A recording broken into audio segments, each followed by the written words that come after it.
you have Haney, Abdullaev, Michael Hunter, Sergey Kuzman, Heather Hardy, Amanda Serrano.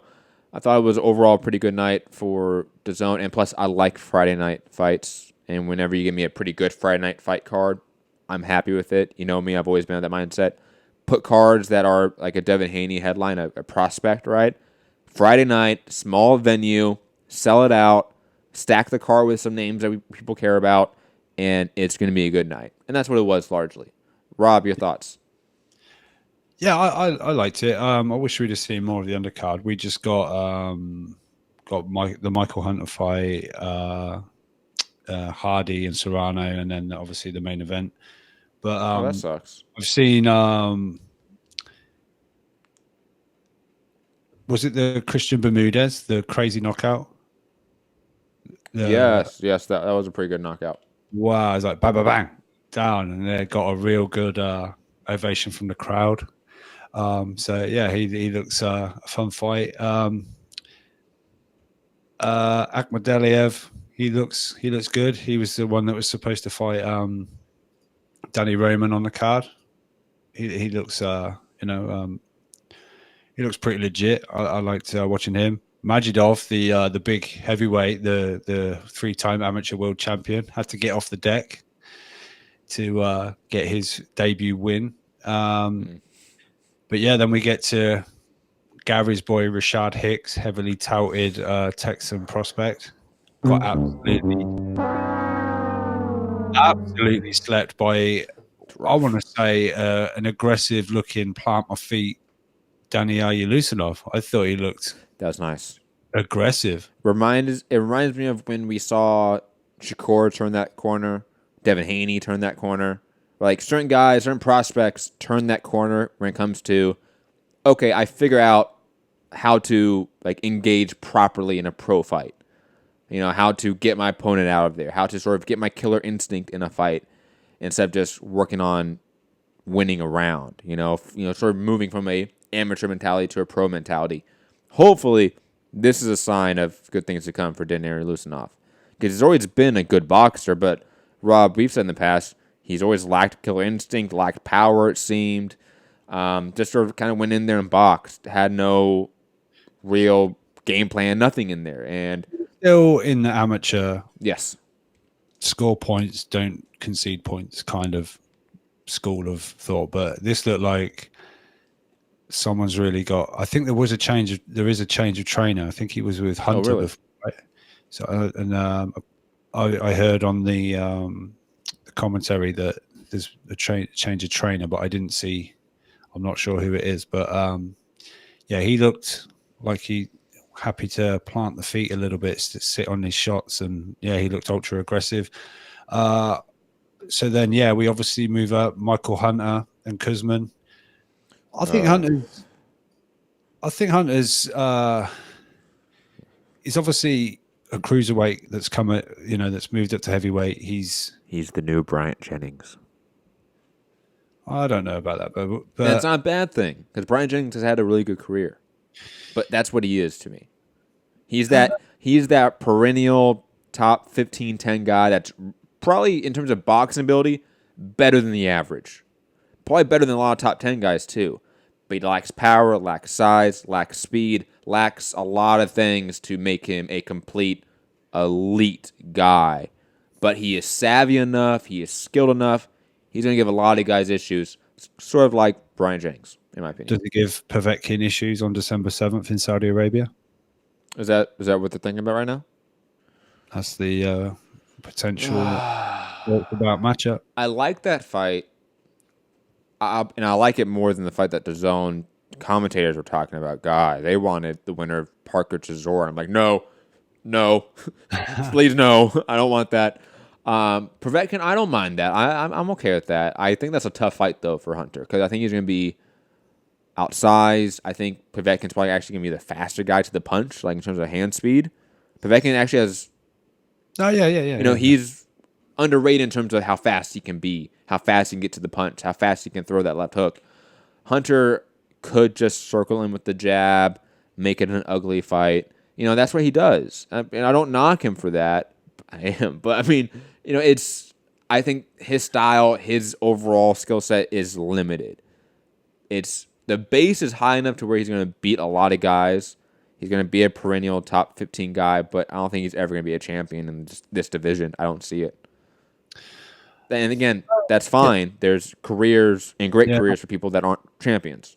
Yeah, there's a vast majority of professional boxers. Most fighters aren't champions. Like, yeah. And then you go unified champions, then you go undisputed. You know what I mean? It really thins out on the percentage. But I like Hunter, and like you said, I just wonder if the size and stuff's going to be an issue for him. But I like him. I'll be interested following that. But Kuzman was tough, but he was mad basic.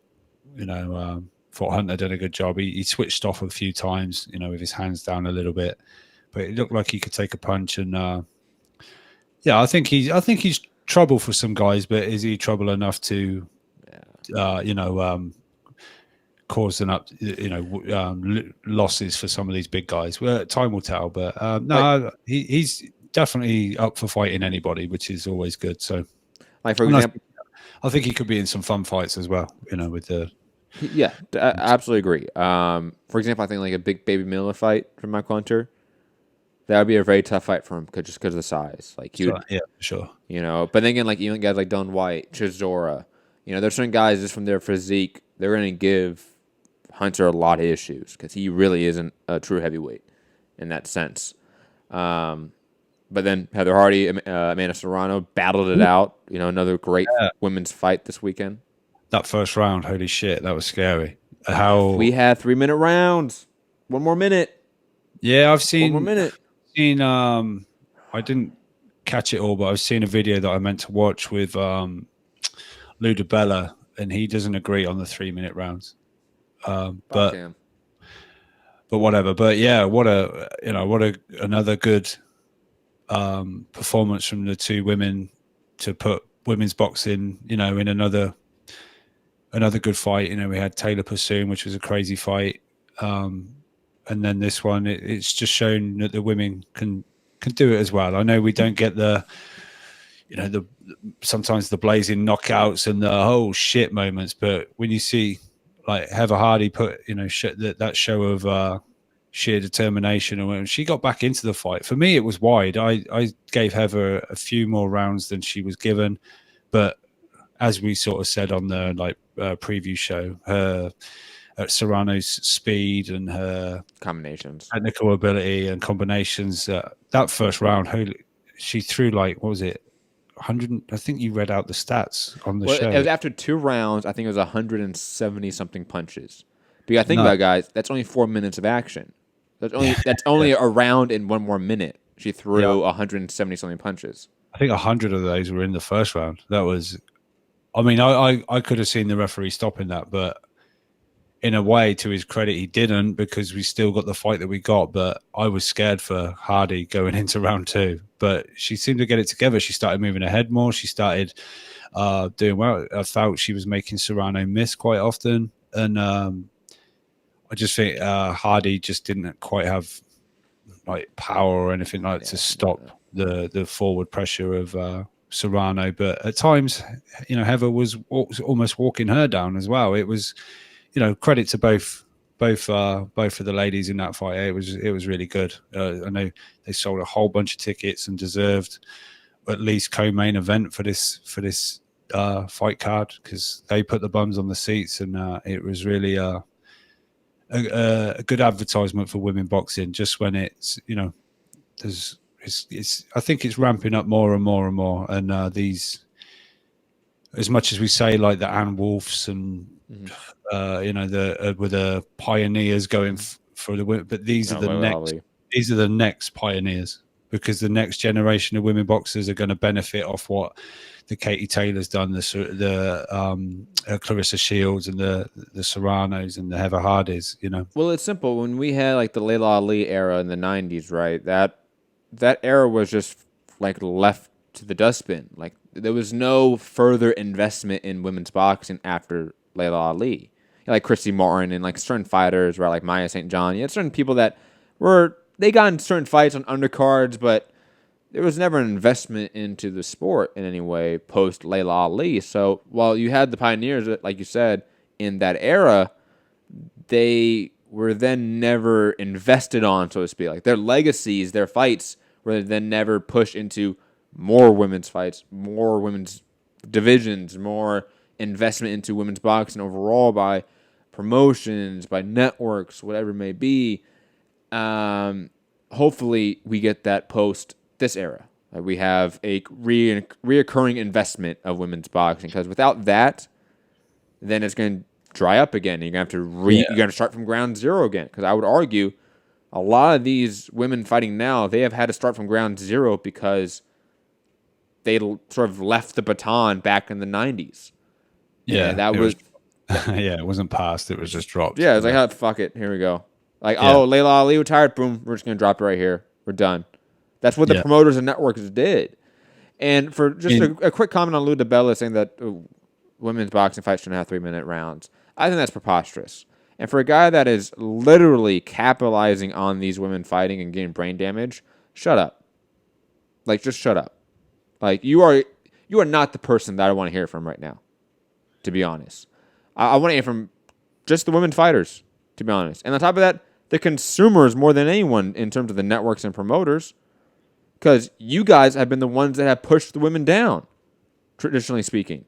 I know Lou has helped Heather Hardy out a lot. I know he has pushed women's boxing more than most promoters, but traditionally speaking, guys, the promoters and the networks are the two groups of people that have directly hurt women's boxing more than anyone. Okay? There has been a consumer desire for women's boxing. It has not been fulfilled by the networks and promoters for decades. And in large part, that is due to women being treated as a second-class athlete in this sport. They don't get the same amount of rounds. Their rounds on the same amount of time. And Banana Ram in the chat saying that fight was terrible. Fuck off. No, it wasn't. What are you talking about? That fight was terrible? No. Okay? You can't sit in my chat and tell me that fight was terrible and don't say jack shit about the Hunter Sergey Kuzman fight. Right? Like, if there's one fight on that main card, Rob, that was, quote, terrible, it's not the Heather Hardy Amanda Serrano fight. And I'll be honest, the Haney Abdullaev fight would be more of a, quote, terrible fight than Heather Hardy Amanda Serrano. What are you watching? Do you just not like women fighting? Honestly. So, and that whole Lou DiBella comment, it reminds me eerily of what Tim Tebow recently said on First Take about college athletes getting paid. It reeks of, from a state of privilege and from a state of, we capitalized on this industry, or we still do. We don't want it to change. And that's an issue, significantly. But back to you, Rob. Or back to the main event if you want. Sorry, I ranted. My bad. No, he also had a lot of things to say on the Chris Mannix SI Sports Illustrated boxing podcast. He was talking about, like you say, he's invested into women's boxing. Yes, yeah, and he's got quite a lot of women on his books. But he was saying that he's like, Showtime aren't invested in women's boxing. They're in the Clarissa Shields business. They're not into women's boxing. And he said ESPN, they're in the Michaela Mayer business. They're not in the women's boxing business. So yeah, he was sort of saying no other networks are particularly interested in women's boxing. Maybe got a woman boxer, but they're not pushing it in any way. But yeah, I enjoyed that fight anyway. You know, it's maybe not for everyone clearly, but whatever. And then obviously the main event, Devin Haney. You know, I've seen people saying, "Oh, Abdullaev, he fought Devin Haney fought a bum." Abdullaev isn't a bum. He's a tough Russian. He's been look. Abdullaev was quoted as saying, "Now I know why I was the underdog." he just know. Oh my God, this guy is legit. But Haney, damn yeah, landed a big right hand, and he ended up breaking the dude's orbital bone. So. You know, and then straight on the mic, calling Loma out and saying Lomchenko because he doesn't want to fight me. It's Lomchenko, but he's saying, like, these guys better fight me now because I'm only going to get better and things like that. I think he says the right things, and yeah, it's good performance. I don't think I think he left Abdullaev just thinking, what the hell can I do with this guy? He's too good, but.